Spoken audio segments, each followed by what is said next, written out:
I went downstairs, I was leaving the Pentagon, and an officer from the Joint Staff called me into his office and said, I want you to know, he said, sir, we're going to attack Iraq. And I said, why? He said, we don't know. He said, I said, well, did they tie Saddam to 9/11? He said, no. He said, but I guess they don't know what to do about terrorism, and so they think, but they can attack states, and they want to look strong, and so I guess they think if they take down a state, it will intimidate the terrorists. And you know, it's like that old saying, he said, if the only tool you have is a hammer, then every problem has to be a nail. Well, I walked out of there pretty upset, and then we attacked Afghanistan. I was pretty happy about that. We should have. And then I came back to the Pentagon about 6 weeks later. I saw the same officer. I said, why haven't we attacked Iraq? We still going to attack Iraq? He said, oh, sir. He says, it's worse than that. He said, he pulled up a piece of paper off his desk. He said, I just got this memo from the Secretary of Defense's office that says we're going to attack and destroy the governments in 7 countries in 5 years. We're going to start with Iraq, and then we're going to move to Syria, Lebanon, Libya, Somalia, Sudan, and Iran.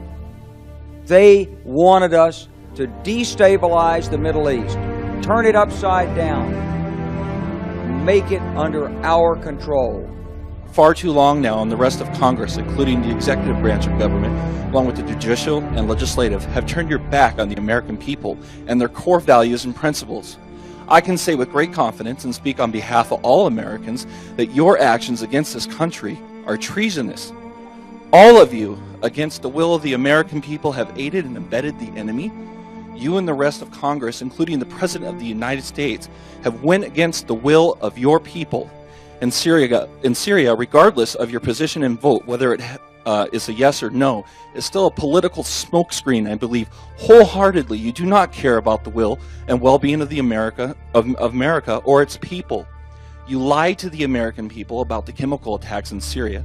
The American people know that it was our government that is most likely responsible. There is strong evidence, including video, that these attacks were carried out by Al-Qaeda, and you advocate starting a war, even maybe world war. President Barack Hussein Obama has been supporting terrorism. The United States has been funding and aiding its organizations, including the Muslim Brotherhood and Al-Qaeda, for many years now. The same enemy we're supposed to be defeating on the battlefield. At least one country in this world stood up against this government terrorism that you guys support in Egypt. The people of Egypt throughout Mohammed Morsi, which Obama supported as well, as countless Christians have lost their lives under evil people such as this. You swore an oath to protect us and protect from all enemies, both foreign and domestic. The simple irony is the domestic enemy now in this country is the people and government of the United States. And McCain and you and the rest of our leaders are accountable for their actions. It's too bad someone like me is not in office to hold you accountable, because if I was in a position of power or authority, I would have you all arrested and tried for treason against my country under the grounds of 18 U.S.C. 2381 Treason U.S. Code.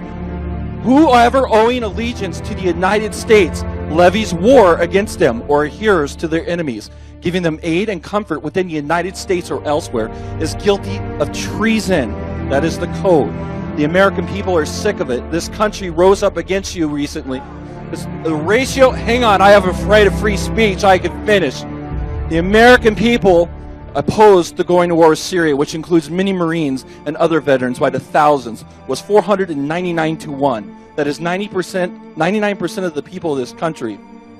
So if you and the rest of this government are truly for the American people and representatives of us, I suggest this time you listen, because nobody wants another war or strike in Syria or anywhere else. Bring our brothers and sisters home. Images have emerged on social media purporting to show U.S. servicemen speaking out against a looming strike against Damascus. People in military dress are seen posing in front of cameras with signs saying that they didn't sign up to fight with Al-Qaeda in Syria. These pictures cannot be verified. The Pentagon is reportedly looking into the possible identities of those involved.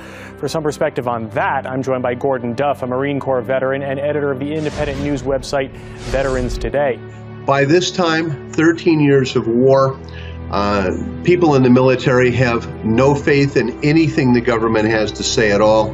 They're sick and tired of the war, and the government has no credibility with the rank and file in the military.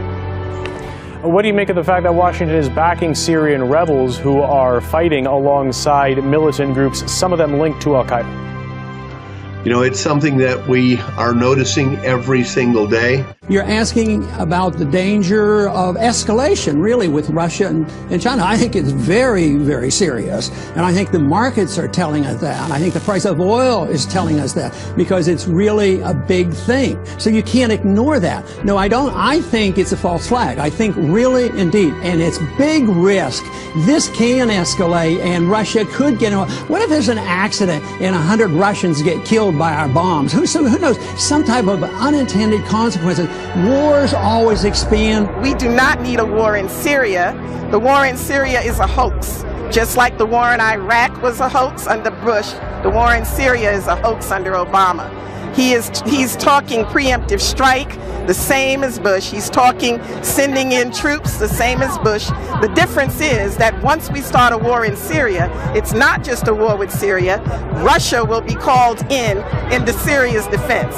Ultimately, I do not want any intervention anymore in the Middle East. All wars are lies, and I've been there firsthand to see it, and it's not good. So the whole idea behind this war policy, make us believe that he didn't start the war, which is what he's doing by preemptive executive orders or whatever. He is the problem. Obama needs to be removed, and people need to understand that this puppet needs to be taken down. He needs to be removed from office in order to stop this war.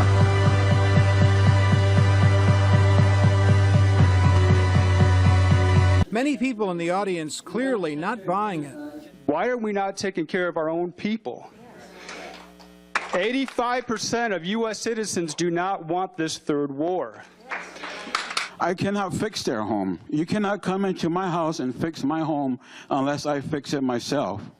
How can America go into someone else's home to fix it? Yes, ma'am. You are very eager. Hi, Senator McCain. My name is Jumana, and I met you years ago, and I've always been a loyal supporter of you. I've always been a loyal supporter of you since the Keating Five. I go that back. Anyway, the point is right now, no one's denying there's a lot of atrocities being committed in Syria, whether on the rebel side or whether on the other side as well. The point is there is a good option to what could happen in Syria. For me to listen to you saying there is no good option, I refuse to believe that. The good option right now is to take Saudi Arabia and Iran and force them to stop supporting the two sides in Syria. And you could do it. You can do it by diplomacy and negotiation, not bombs, Senator McCain. We cannot afford to shed more Syrian blood. Personally speaking, I have a cousin who is 18 years old, just was killed 10 days ago by the so-called rebels and Al-Qaeda, and they're not Syrian. They're coming to Syria from all over the world to fight this. We cannot afford to do that. We cannot afford to turn Syria into another Iraq or Afghanistan. I beg you. My family is there. There's so many good Syrians. The majority of the Syrian people want to save their country. And you need to also listen to the majority of the American people who do not want you to go there. This is not an issue that we could take so lightly, Senator McCain. Enough is enough. We do not want another engagement in the Middle East. We don't want Al-Qaeda to take over. Whether you like Bashar al-Assad or not, I am not a fan either. But at least he has a secular government going on over there. It is secular, Senator McCain. We are a minority over there. We are the minority Christians who are, unfortunately, by you and so many in the Senate, are just considering us as collateral damages. And I refuse to believe that. I refuse that because I could trace my family's name to the Bible. We were there prior, from the beginning of humanity, we were there. And we refuse to be forced to leave and flee and be considered a collateral damage. Thank you. Right now, in this city. Hospitals are closing. Schools are closing. All kinds of resources that people in this city use to survive are being shut down. Well, what are they talking about doing? They're talking about a new war against Syria.